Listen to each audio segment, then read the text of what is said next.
Good morning everybody. Today we continue to learn about recount text.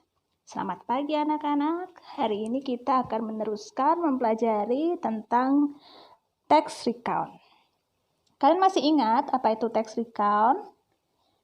Nah, sekarang coba dibaca worksheet kalian ya. Di situ tertulis definition and purpose or social function of recount text. Recount text is a text that telling the reader about one story, action, or activity. Artinya, teks recount itu adalah sebuah teks yang menceritakan tentang sebuah cerita, aksi, atau aktivitas. The purpose of recount text is to entertain or informing the reader. To retell interesting recount to the reader rather than retelling every minute detail, we need to select important information or events and expand on this in an interesting manner. Nah, tujuan dari pembuatan teks recount ini adalah untuk menghibur atau menginformasikan kepada pembaca. Untuk membuat teks recount yang menarik, daripada menceritakan seluruh ceritanya, kita bisa memilih informasi yang penting atau mengembangkannya menjadi sesuatu yang menarik. Expand on this in an interesting manner. Lalu yang kedua adalah kinds of recount text. Di sini ada personal recount, retelling an event that the reader was personally involved in, yang artinya adalah menceritakan sebuah peristiwa yang penulis alami sendiri. Factual recount, recording an incident, example a science experiment or police report. Recording an incident di sini adalah rekaman dari sebuah kejadian atau insiden. Contohnya, eksperimen sains atau laporan polisi. Imaginative recount, writing an imaginary role and giving details of an event. For example, a day in the life of a pirate and then how I invited. Menulis sebuah peran imitasi dan memberikan kejadian-kejadiannya secara mendetail. Okay, next we learn about general structure and language features of recount text. General structure and language features artinya struktur dan unsur kebahasaan dari teks recount. General structures of recount text yang pertama adalah orientation, introducing the participants, place, and time. Perkenalan dari tokoh, tempat, dan waktu. Lalu yang kedua adalah events, describing series of events that happen in the past. Menggambarkan serangkaian peristiwa yang terjadi di masa lalu. Lalu yang terakhir adalah reorientation, it's optional, stating personal comment of the writer to the story. Artinya, adalah ungkapan dari personal comment adalah komentar personal atau pesan pribadi dari penulis terhadap cerita. Language features of recount text. Language features atau di sini unsur kebahasaannya yang pertama adalah introducing personal participant. Ada I, my group, my family, my school, etc. Di sini artinya adalah memperkenalkan personal partisipan. Artinya tokoh atau pelaku dalam cerita tersebut.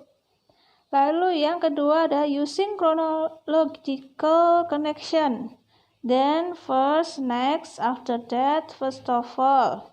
Di sini adalah penghubung secara kronologis. Then itu artinya kemudian, first itu pertama, next itu artinya selanjutnya, after that setelah itu, first of all artinya pertama-tama. Using linking verb, look, smell, feel, grow, appear, sound, and become. Linking verb ini adalah sebuah kata kerja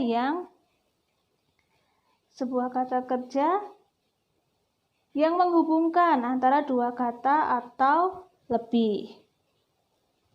Lalu using simple past tense, past modal, past perfect tense, dan past continuous tense.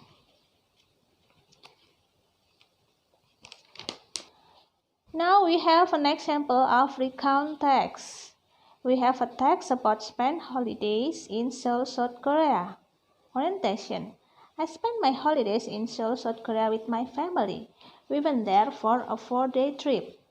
Partisipannya di sini adalah I atau saya. Place-nya Seoul, South Korea. And then time-nya berapa lama atau waktunya berapa lama?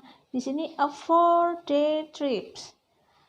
Lalu di sini ada event.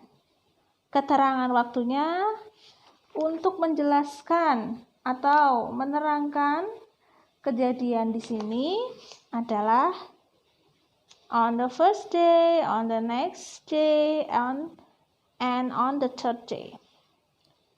Reorientation atau komentar pribadi dari sang penulis. I have a fantastic experience in South Korea, especially get to see Seoul Tower. It was a great trip. Next part, we will learn about simple past tense and present perfect tense. We usually use simple past tense in recount text. We use simple past tense for talking about activities or situation that began and ended at particular time at the past. Menceritakan tentang aktivitas atau situasi yang dimulai dan berakhir pada sewaktu-waktu di masa lalu.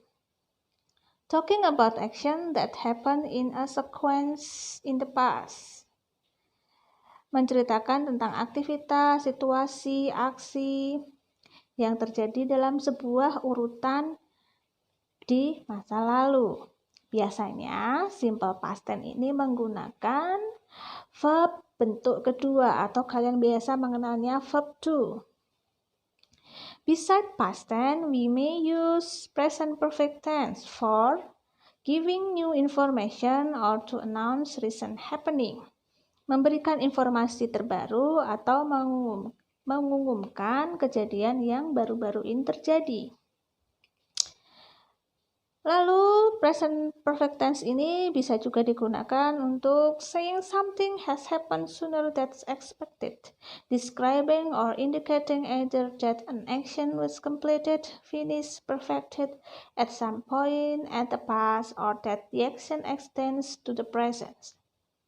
Nah, ini artinya bahwa present perfect tense itu bisa digunakan juga untuk menerangkan sebuah kejadian yang telah terjadi. Lalu yang ketiga, talking about a period of time that continues up to the present. Menerangkan sebuah periode waktu yang berlanjut sampai sekarang. Biasanya present perfect tense itu menggunakan has or have plus verb 3 atau verb bentuk ketiga.